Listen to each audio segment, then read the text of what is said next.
Social மீடியாவில செக்ஸ்டிங்கும் பிளர்ட்டிங்கும் பண்றவனுங்க உண்மையிலேயே mental இம்பார்ட்டன்ட்டுங்க. சும்மா எப்ப பார்த்தாலும் இல்ல நான் ஒரு பொண்ணை உயிருக்கு உயிரா காதலிச்சவன் என்னைய மாத்திட்டா சாமி, நான் ஒரு பையனை உயிருக்கு உயிரா காதலிச்சவன் என்னைய மாத்திட்டு வேற ஒரு பொண்ணோட கல்யாணம் பண்ணிட்டா சாமி. இதெல்லாம் முழுக்க ஃப்ராடு, முழுக்க போய்.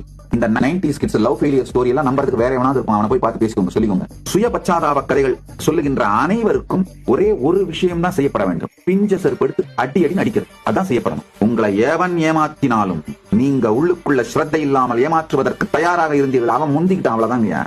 இதெல்லாம் பரமசத்தியம் மாற்றவே முடியாது. உடனே எமோஷனலா மெசேஜ் போடாதீங்க. என்ன சாமி உங்களுக்கு என்ன பத்தி தெரியாது, என் வாழ்க்கையில் அப்படிலாம் கிடையாது, நீங்க சொல்றதெல்லாம் உண்மை கிடையாது, வேக வேகமா கொந்தளிச்சு டைப் பண்ண ஆரம்பிக்காதீங்க. பரமசத்தியங்கள் மாறுவதில்லை. அவ யூஎஸ் மாப்பிள்ள கிடைச்ச உடனே டாட்டா காட்டிட்டு போயிட்டா சாமி. இந்த மாதிரி லூசுத்தனமா உட்காந்து 90s கிட்ஸ் சுய பச்சாதாப பொய்ங்களை எல்லாம் எங்கிட்ட சொல்லிட்டு இருங்க. அப்ப மொட்டை பசங்களாவே சுத்திட்டு இருங்க, அவ்வளவுதான்.